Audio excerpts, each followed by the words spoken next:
आखिरी संदेश। अदील की कार खाली पहाड़ी सड़क पर तेजी से दौड़ रही थी और बारिश तेज हो रही थी। उसका फोन फिर बज उठा, किसी अनजान नंबर से एक संदेश।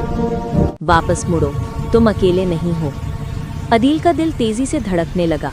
उसने चारों ओर देखा। उसके पीछे सड़क सुनसान थी, कोहरे में डूबी हुई। उसने सिर हिलाया, शायद कोई शरारत है। वो बुदबुदाया, लेकिन अगले संदेश ने उसे मानो स्तब्ध कर दिया। अपना रियर व्यू मिरर देखो। उसका कांपता हुआ हाथ उसकी आंखों को शीशे की ओर उठा गया। एक पल के लिए उसे कुछ नहीं दिखाई दिया। फिर एक धुंधली सी आकृति कोई पिछली सीट पर उसके ठीक पीछे बैठा था। अदील ने जोर से ब्रेक लगाए। कार चीखती हुई रुक गई। वो घूम गया, खाली। सीट पर उसकी जैकेट के अलावा कुछ नहीं पड़ा था। सांस लेते हुए उसने अपना फोन उठाया और गुस्से से टाइप किया, तुम कौन हो? तुम्हें क्या चाहिए? तुरंत जवाब मिला, तुम मुझे 10 साल पहले ले गए थे। तुमने मुझे कभी नहीं छोड़ा था। अदील का गला सूख गया।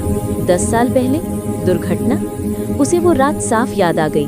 सफेद पोशाक वाली लड़की इसी सड़क पर खड़ी मदद मांग रही थी।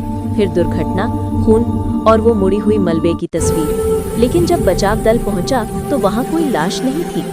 उसने बड़ी मुश्किल से निगला, ये मुमकिन नहीं है। वो फुसफुसाया। फोन फिर बज उठा। अपने बगल में देखो। वो धीरे से मुड़ा। यात्री सीट पर एक ठंडी धुंध फैलने लगी, जिससे एक युवती का आकार बन गया, पीली रात जैसी गहरी आंखों वाली। तुम मुझे वहीं छोड़ गए थे। तुमने वादा किया था कि तुम वापस आओगे। अदील चीखा और कार से कूद गया।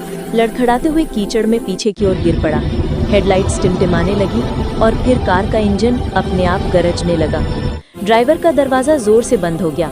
अंदर से उसे अपनी ही आवाज गूंजती हुई सुनाई दी, शांत और जानी पहचानी। चिंता मत करो, इस बार मैं तुम्हें छोड़ दूंगा। कार कोहरे में तेजी से आगे बढ़ी और चट्टान से नीचे गायब हो गई। अगली सुबह जब पुलिस पहुंची तो उन्हें टायरों के निशान किनारे तक जाते हुए मिले, लेकिन नीचे कोई कार नहीं थी। बस अदील का फोन कीचड़ में पड़ा था। उसकी स्क्रीन टूटी हुई थी और उस पर एक आखिरी संदेश था, यात्रा के लिए धन्यवाद।